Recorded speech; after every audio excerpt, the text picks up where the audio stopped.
Bismillahirrahmanirrahim. Assalamualaikum warahmatullahi wabarakatuh. Sahabat muslimin yang dirahmati oleh Allah dimanapun kalian berada. Di sini Al-Fakir ingin sedikit mengeritik dan menanggapi mengenai video yang viral akhir-akhir ini dari salah seorang tokoh yang bernama Kiai Marzuki Mustamar. Beliau mengatakan bahwa ngapain kita bilang ya tarim wa ahlaha, wahai tarim dan penduduknya. Mending kita itu membanggakan Indonesia. Orang yang hafal Quran di Indonesia lebih banyak. Atau semacamnya. Yang seolah-olah beliau itu sangat menolak kepada orang Indonesia yang memuji-muji penduduk Tarim atau Yaman. Nah, ini bukan perkara sulit. Ini perkara yang sangat mudah untuk kita cari datanya. Bahwa pujian Rasulullah Sallallahu Alaihi Wasallam kepada Yaman dan penduduknya sangat banyak sekali. Dan hadisnya banyak yang sahih. Dan saya semakin yakin. Kenapa kemudian Kiai Marzuki Mustamar dipecat dari kepengurusan Nahdlatul Ulama? Ya karena mungkin ya, beliau tidak terlalu NU. Tidak terlalu Nahdlatul Ulama. Pemahaman dasar seperti ini saja beliau tidak faham gitu loh. Jadi saya kira beliau harus banyak belajar. Harus banyak belajar lagi. Jangan hanya mengandalkan apa-apa yang sudah dibaca kemarin. Coba perbanyak baca lagi. Ini bukan perkara sulit soalnya. Kayak gini saja beliau tidak faham gitu loh.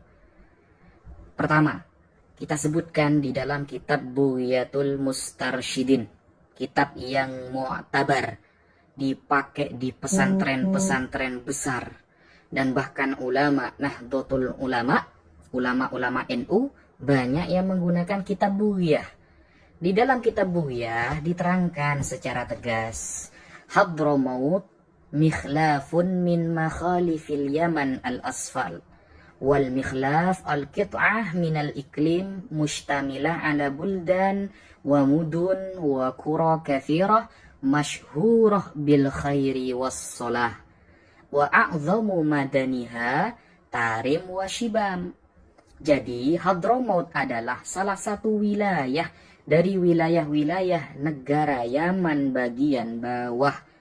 Istilah al-mikhlaf adalah bagian dari satu negeri atau daerah yang mencangkup beberapa daerah, beberapa kota, dan beberapa desa yang sangat banyak. Nah, Hadramaut ini terkenal dengan kebaikan penduduknya dan kesolehan penduduknya.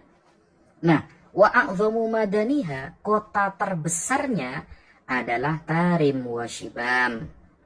Nah, ini keterangan di dalam kitab Bughyatul Mustarsyidin, kitab yang dipakai, yang dikaji banyak ulama dari kalangan NU, bahkan pesantren-pesantren besar, bahkan dalam bahthul masail, antar pesantren sejawa, dan lain sebagainya. Dan pujian Rasulullah terhadap Yaman banyak sekali, makanya wajar kalau kita itu mengagungkan Yaman, Kiai. An Abi Hurairah radhiyallahu anin Nabi sallallahu alaihi wasallam, diriwayatkan dari Abu Hurairah bahwa riwayat ini dari Rasulullah langsung, atakum ahlul Yaman hum araqu quluban wa alyanu quluban wal iman yamanun wal hikmatu yamaniyah. Riwayat Imam Bukhari, hadis sahih. Kata Rasulullah, telah datang kepada kalian penduduk Yaman. Mereka adalah orang yang paling lembut hatinya. Iman berada di Yaman, dan hikmah ada dari Yaman, dari orang-orang Yaman. Kata siapa? Kata Rasulullah Sallallahu Alaihi Wasallam di dalam hadisnya. Wajar kalau kita mengagumi orang-orang Yaman, dan bahkan hadis-hadis mengenai eskatologi, mengenai akhir zaman. Rasulullah rata-rata mengagungkan Syam dan Yaman. Sampai Rasulullah dulu mendoakan, Allahumma barik lana fi Syamina, berkahilah tanah Syam kami ya Allah, wa barik lana fi Yamanina, dan berkahilah tanah Yaman kami. Doa Rasulullah tidak akan pernah luput. Jadi kalau Rasulullah saja mendoakan kota itu, negara itu, tanah itu, dan penduduknya, maka wajar kita sebagai umat Nabi Muhammad SAW juga mengagungkannya, gitu loh. Hal seperti ini aja Ki Marzuki Mustamar tidak faham gitu loh.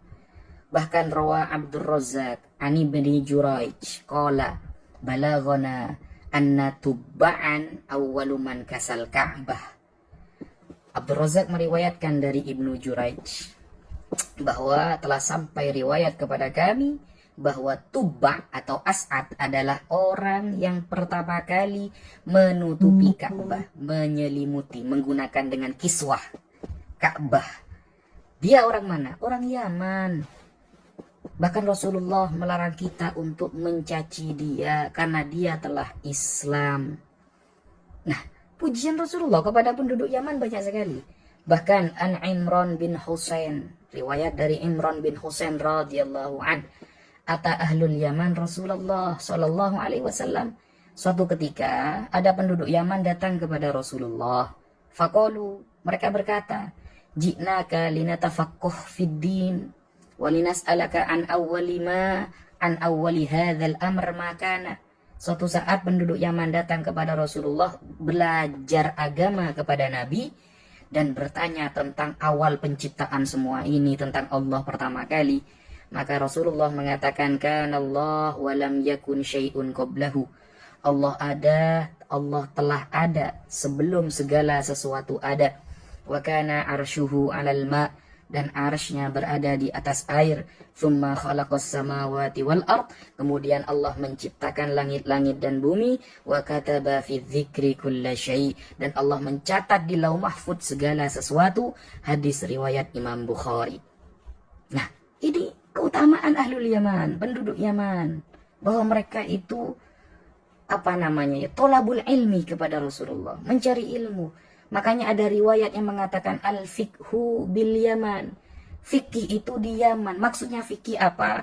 Orang-orang yang memahami kemudian Islam secara menyeluruh rata-rata ada di Yaman. Hadisnya ada itu. Nah, bahkan Rasulullah SAW mengatakan, "Qad ja'akum ahlul Yaman wa hum awwalu man ja'a bil musahafah." Telah datang kepada kalian penduduk Yaman, dan mereka adalah orang yang pertama kali datang dengan cara bersalaman, bermusahafah. Kita kalau datang bertemu orang salaman, itu awalnya dari ahlul Yaman, dari penduduk Yaman. Itu keutamaan mereka. Hadis ini diriwayatkan oleh Imam Ahmad, Imam Abu Dawud, dan Imam Bukhari di dalam kitab Al-Adabul Mufrad, wa huwa sahih, dan hadis ini sahih. Bahkan qala Ibnu Rajab Al-Hambali, ulama yang bernama Ibnu Rajab Al-Hambali mengatakan di dalam kitabnya Fadlu Ilmi Salaf ala Ilmil Khalaf, beliau secara tegas berkata, wa qad syahidan Nabiyyu sallallahu alaihi wasallam li ahli Yaman bil iman wal fiqh. Nabi Muhammad telah bersaksi bahwa penduduk Yaman adalah orang yang beriman, orang yang paham agama Islam. Wa ahlul Yaman aqallun nasi kalaman wa tawassu'an fil ulum. Dan penduduk Yaman adalah orang yang bicaranya sedikit tapi ilmunya luas. Lakin ilmuhum ilmun nafi' fi qulubihim wa yu'abbiruna bi alsinatihim. Dan ilmu mereka ilmu yang bermanfaat fi qulubihim, di hati mereka, dan mereka menyampaikannya dengan lisan-lisan mereka anil qadril muhtaj ilaihi min dzalika. Hanya sekedarnya saja, sesuai sesuai hajat, tidak bertele-tele dalam hal menyampaikan ilmu. Wa hadza huwal fiqhu wal ilmun nafi', dan inilah yang dimaksud dengan al-fiqhu dan ilmu yang bermanfaat. Kata Imam Ibnu Rajab Al-Hambali. Keutamaan apa? Keutamaan penduduk Yaman. Masa begini saja tidak faham, Kiai? Mungkin itu yang bisa saya sampaikan. Wassalamualaikum warahmatullahi wabarakatuh.